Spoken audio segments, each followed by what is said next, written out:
ಸಿದ್ದಾಪುರ ಎಂಬ ಊರಿನಲ್ಲಿ ವೀರಯ್ಯ ಮತ್ತು ಶಕುಂತಲಾ ಎಂಬುವ ದಂಪತಿಗಳಿದ್ದರು. ಅವರಿಗೆ ಇಬ್ಬರು ಗಂಡು ಮಕ್ಕಳಿದ್ದರು, ಮಹೇಶ್ ಮತ್ತು ರಾಜೇಶ್. ಅವರಿಬ್ಬರು ತುಂಬ ಓದಿಕೊಂಡಿದ್ದರು. ಒಂದು ದಿನ ಶಕುಂತಲಾ ಅಣ್ಣ ಅಂಜಯ್ಯ ಅವರ ಮನೆಗೆ ಬರುತ್ತಾನೆ. ಏನ್ ತಂಗಮ್ಮ, ಚೆನ್ನಾಗಿದೀಯಾ? ಹಾ, ನಾನ್ ಚೆನ್ನಾಗಿದ್ದೀನಿ. ಏನು ದಾರಿ ತಪ್ಪಿ ಈ ಕಡೆ ಬಂದಿದ್ಯಾ? ಅದೇನ್ ತಂಗಮ್ಮ ಆಗಂತೀಯ? ನಾವಿಬ್ರು ಜೊತೆಲಿ ಹುಟ್ಟಿಲ್ದೇ ಇದ್ರು ಸ್ವಂತ ಅಣ್ಣ ತಂಗಿಗಿಂತ ಹೆಚ್ಚಲ್ವಾ? ಹಾಗನ್ನೋನು ಇಷ್ಟ ದಿನ ಎಲ್ಲೋಗಿದ್ದೆ?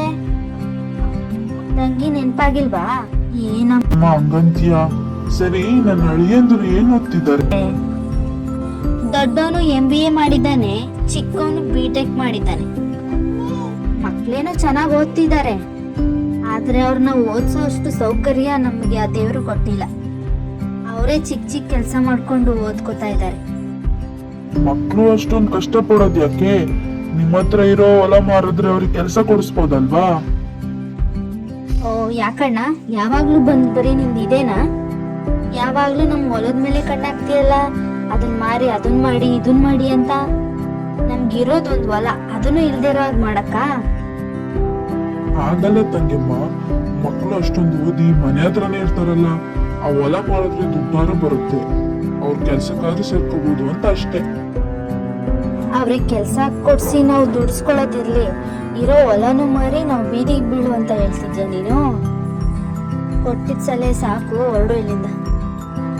ಶಕುಂತಲಾ ತನ್ನ ಮನಸ್ಸಲ್ಲೇ ಬೀದಿಲಿ ಹೋಗೋರೆಲ್ಲ ಸಲಹೆ ಕೊಡೋಕೆ ಬರ್ತಾರೆ, ಏನೋಪ್ಪ ಅವ್ರಿಗೇನು ನನಗೇನು ಗೊತ್ತಾಗಲ್ವಾ ಏನು ಮಾಡಬೇಕು ಬಿಡಬೇಕು ಅಂತ ಶಕುಂತಲಾ ಮನಸ್ಸಲ್ಲಿ ಅನ್ಕೋತಾ ಇರ್ತಾಳೆ. ಅಷ್ಟರಲ್ಲಿ ಅಲ್ಲಿಗೆ ವೀರಯ್ಯ ಬರ್ತಾನೆ. ಶಕುಂತಲಾನ ನೋಡಿದ ವೀರಯ್ಯ, ಏನೇ ಒಬ್ಬಳ ಕುತ್ಕೊಂಡು ಯೋಚನೆ ಮಾಡ್ತಿದ್ಯಾ? ಏನ್ ವಿಷಯ? ಏನಿಲ್ಲ ರೀ, ನನ್ನ ಅಣ್ಣ ಬಂದಿದ್ರು, ಅವ್ರ ಜೊತೆ ಮಾತಾಡ್ಕೊಂಡು ಹೀಗೆ ಕೂತ್ಕೊಂಡೆ. ಸರಿ, ದೊಡ್ಡವನು ಚಿಕ್ಕವನು ಎಲ್ಲಿ ಕಾಣಿಸ್ತಿಲ್ಲ, ಎಲ್ಗೋಗಿದ್ದಾರೆ? ದೊಡ್ಡವನು ಸಿಟಿಗೆ ಕೆಲಸ ನೋಡಕ್ಕೆ ಅಂತ ಹೋಗಿದ್ದಾನೆ, ಇಷ್ಟೊತ್ತಿಗೆ ಬರ್ತಾ ಇರ್ಬೋದು ಅನ್ಸುತ್ತೆ. ಇನ್ನ ಚಿಕ್ಕವನು ಇವಾಗ ತಾನೇ ಹೊರಗಡೆ ಹೋದ. ಹೌದಾ? ಏನೋ ಕಣೆ, ಮಕ್ಕಳು ಅಷ್ಟು ಓದಿ ಮನೇಲೇ ಇದ್ದಾರೆ, ಕೆಲಸ ಹುಡುಕಿದ್ರು ಸಿಕ್ತಿಲ್ಲ. ದೊಡ್ಡವನಿಗೆ ಮದ್ವೆ ಮಾಡೋಣ ಅಂದ್ರೆ ಏನ್ ಕೆಲಸ ಮಾಡ್ತಿದ್ದಾನೆ, ಎಷ್ಟು ಸಂಬಳ ಅಂತ ಕೇಳ್ತಾರೆ. ಅವ್ರಿಗೆ ಏನ್ ಹೇಳೋದು ನಾವು?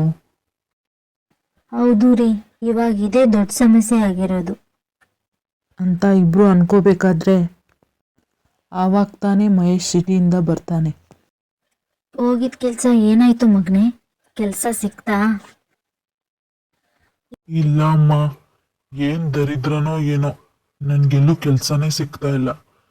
ಈ ಪರಿಸ್ಥಿತಿ ನೋಡಿದ್ರೆ ನನಗ್ ಭಯ ಆಗ್ತಿದೆ, ಮುಂದೆ ನನ್ನ ಜೀವನ ಏನಾಗುತ್ತೋ ಅಂತ. ಭಯ ಪಡ್ಬೇಡ ಮಗ್ನೆ, ಜೀವನ ಯಾವಾಗ್ಲೂ ಒಂದೇ ತರ ಇರಲ್ಲ. ನೀನ್ ಜಾಸ್ತಿ ಯೋಚನೆ ಮಾಡ್ಬೇಡ, ನಮಗೂ ಒಳ್ಳೆ ದಿನ ಬಂದೇ ಬರುತ್ತೆ, ನಿನ್ಗೆ ಕೆಲ್ಸ ಸಿಕ್ಕೇ ಸಿಗುತ್ತೆ ಅಂತ ಹೇಳ್ದ ವೀರಯ್ಯ. ಏನ್ ಸಿಗುತ್ತೋ ಏನೋ ಅಪ್ಪ, ಜೀವನದ ಮೇಲೆ ಆಸೆನೇ ಹೋಗಿದೆ ದಿನೇ ದಿನೇ ಅಂತ ಹೇಳಿ ಬೇಜಾರಿಂದ ರೂಮ್ ಕಡೆ ಹೋಗ್ತಾನೆ ಮಹೇಶ್.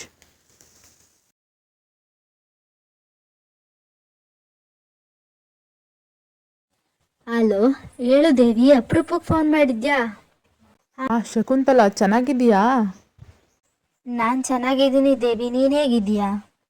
ನಾನು ಚೆನ್ನಾಗಿದ್ದೀನಿ ಶಕುಂತಲಾ. ನಾನು ಏನಕ್ಕೆ ಫೋನ್ ಮಾಡಿದೆ ಅಂದರೆ, ನಿನ್ನ ಮಗನಿಗೊಂದು ಹುಡುಗಿನ ನೋಡಿದ್ದೀನಿ. ನೀನು ಯಾವಾಗಲೂ ಹೇಳ್ತಿದ್ದೆ ಅಲ್ವಾ ಒಂದು ಹುಡುಗಿನ ನೋಡು ಅಂತ, ಅದಕ್ಕೆ ಒಂದು ಹುಡುಗಿನ ನೋಡಿದ್ದೀನಿ, ಅದಕ್ಕೆ ಹೇಳೋಣ ಅಂತ ಫೋನ್ ಮಾಡಿದೆ. ಹೌದಾ ದೇವಿ, ಆದರೆ ನನ್ನ ಮಗನಿಗಿನ್ನೂ ಕೆಲಸನೇ ಸಿಕ್ಕಿಲ್ಲ ಕಣೆ. ಅದು ಹೇಗೆ ಕೊಡ್ತಾರೆ? ನಮ್ಗಿರೋ ಆಸ್ತಿನೂ ಕಡಿಮೆನೆ, ಅದರಲ್ಲೂ ಇಬ್ರು ಗಂಡ್ಮಕ್ಳು. ಕೊಡ್ತಾರೇನೆ ಹುಡುಗಿನ? ಹ್ಞೂ ಕಣೆ, ಕೊಡ್ತಾರೆ. ಅವರು ತಾಯಿ ಮಗಳು ಇಬ್ಬರೇ ಇರೋದು, ತುಂಬ ಬಡವರು, ಕೊಡ್ತಾರೆ. ಆದರೆ ವರದಕ್ಷಿಣೆ ಮಾತ್ರ ಏನೂ ಸಿಗಲ್ಲ. ಅವ್ರಿಗಿರೋದೊಂದು ಮನೆ. ಹುಡುಗಿ ಮಾತ್ರ ತುಂಬ ಲಕ್ಷಣವಾಗಿದ್ದಾಳೆ, ಮಹೇಶಂಗೂ ಚೆನ್ನಾಗಿ ಜೋಡಿ ಆಗುತ್ತೆ. ನೋಡು, ಯೋಚನೆ ಮಾಡಿ ಹೇಳು ಶಕುಂತಲ. ಆಯ್ತು ಕಣೆ, ನಮ್ಮ ಯಜಮಾನ್ರು ಮತ್ತೆ ಮಕ್ಕಳು ಬಂದ್ಮೇಲೆ ಕೇಳ್ಬಿಟ್ಟು ನಾನು ಮಾತಾಡ್ತೀನಿ, ಆಯ್ತಾ? ಈ ಕಡೆ ಪೂಜಾ ಮತ್ತು ಅವ್ರ ತಾಯಿ ಮಾತಾಡ್ತಾ ನಿಂತಿರ್ತಾರೆ.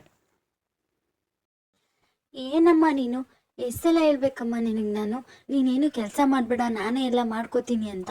ಆದರೂ ಕೇಳಲ್ಲ. ನಿನಗೆ ಇಷ್ಟು ಹುಷಾರಿಲ್ಲದೆ ಇದ್ದರೂ ಕೆಲಸ ಮಾಡ್ಕೊ ಬರ್ತೀಯ. ಆಗಲ್ಲ ಮಗಳೇ, ನೀನು ಎಷ್ಟು ಅಂತ ಕೆಲಸ ಮಾಡ್ತೀಯ.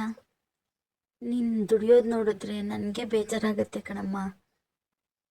ಮದುವೆ ಮಾಡಿಕೊಂಡು ಗಂಡನ ಮನೇಲಿ ಆಯಾಗಿರ್ಬೇಕಾದವಳು ಇಲ್ಲಿ ಕೆಲಸ ಮಾಡ್ಕೊಂಡು ಅನ್ನ ಸಾಕ್ತಿದ್ಯಲ್ಲಮ್ಮ.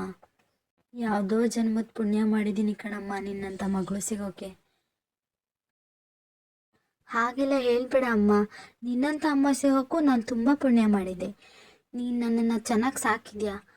ಇವಾಗ ನಿನಗೆ ಸ್ವಲ್ಪ ಹುಷಾರಿಲ್ಲ ಅಷ್ಟೇ, ಅದಕ್ಕೆ ನಾನು ಕೆಲಸ ಮಾಡ್ಕೊಂಡು ನಿನ್ನ ಸಾಕ್ತಿದ್ದೀನಿ. ಅದರಲ್ಲೇನಿದೆ ಅಮ್ಮ, ಚಿಕ್ಕ ವಯಸ್ಸಿಂದ ನೀನು ನಮ್ಮನ್ನು ಸಾಕಿಲ್ವಾ? ಹಾಗಲ್ಲಮ್ಮ, ನಿನಗೊಂದು ಮದುವೆ ಮಾಡಿಬಿಟ್ರೆ ನನ್ನ ಬಾಧ್ಯತೆ ಮುಗಿಯುತ್ತೆ. ಇಲ್ಲೇ ಪಕ್ಕದೂರವರೊಬ್ಬರು ಒಂದು ಸಂಬಂಧ ಇದೆ ಅಂತ ಹೇಳಿದ್ದಾರೆ. ಈ ಮದುವೆನ ಆಗಿ ನಿನ್ನ ಜೀವನ ನೀನು ಕಟ್ಕೊಳ್ಳಮ್ಮ. ನಾನು ಮದುವೆಗೆ ಹೋದರೆ ನಿನ್ನನ್ನು ಯಾರಮ್ಮ ನೋಡ್ಕೋತಾರೆ? ನನಗೆ ಮದುವೆನೂ ಬೇಡ, ಏನೂ ಬೇಡ, ನಾನು ಈ ಮದುವೆ ಆಗಲ್ಲ ಅಂತ ಹೇಳಿದ್ಲು ಪೂಜಾ. ಇಲ್ಲಮ್ಮ ಪೂಜಾ, ನೀನು ಈ ಮದುವೆ ಆಗಲೇಬೇಕು. ನೀನು ಈ ಮದುವೆಗೆ ಒಪ್ಪಲಿಲ್ಲ ಅಂದರೆ ನನ್ನ ಮೇಲೆ ಆಣೆ ಅಂತ ಹೇಳಿ ಪೂಜನ್ನ ಮದುವೆಗೆ ಒಪ್ಪಿಸಿದ್ಲು ಲಲಿತಾ. ಎಲ್ಲರ ಸಮ್ಮುಖದಲ್ಲಿ ಪೂಜಾ ಮತ್ತು ಮಹೇಶ್ ಮದುವೆ ನೆರವೇರುತ್ತೆ. ಹೀಗಿರುವಾಗ ಒಂದಿನ ಮಹೇಶ್ ತುಂಬ ಖುಷಿಯಾಗಿ ಮನೆಗೆ ಬರ್ತಾನೆ. ಅಮ್ಮ ಅಮ್ಮ, ನನ್ನ ಕೆಲಸ ಸಿಕ್ತಮ್ಮ.